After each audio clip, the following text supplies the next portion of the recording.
Let's talk about US history that we were not taught in schools. So during World War II, there were Americans, 120,000 of them, and 5,000 more that were that were forcibly removed from their homes. So these are Japanese Americans. 2/3 were citizens. And so a lot of people don't know that, and they were put into imprisoned in concentration camps. So despite being forcibly kicked out of your homes, etc., there still were Japanese Americans who were willing to fight for their country, which is the US. And they were the most highly decorated battalion of all the US battalions. There were 100 battalions, and they were the 100th one. And it was Hawaiian, Japanese Americans in Hawaii and in the mainland. And one of their missions was to rescue Texans, and they rescued, it was called the Lost Battalion, and they found them and they rescued them. They rescued 211 Texans, but they also lost 800 Japanese Americans. So they had won 18,000 awards for their actions. However, we don't learn about this ever in our history books. And this stamp is to share that, yeah, we are part of the fabric of America. So it says "Go for broke" here on this stamp. And that is the slogan that was used to why they were so successful, using that "Go for broke, give it your all."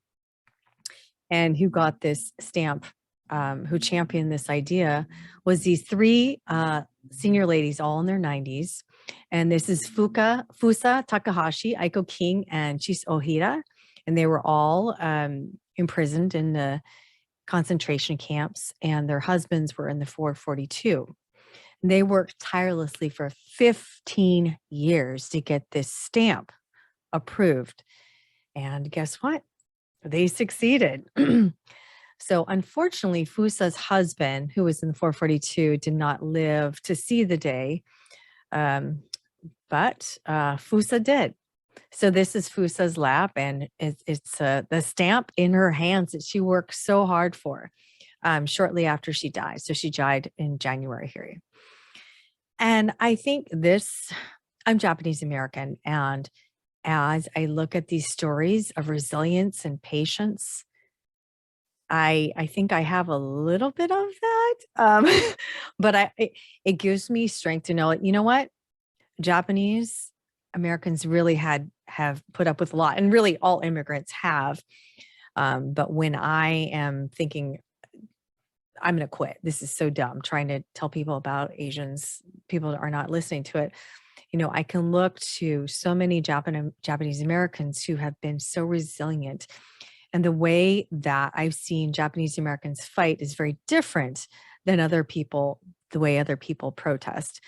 And so I'm working on my patience, and hopefully sometime, though, at least for the next generations that are not even named yet, it will be more inclusive.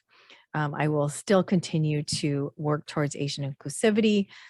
So here's your little lesson that we don't learn in school.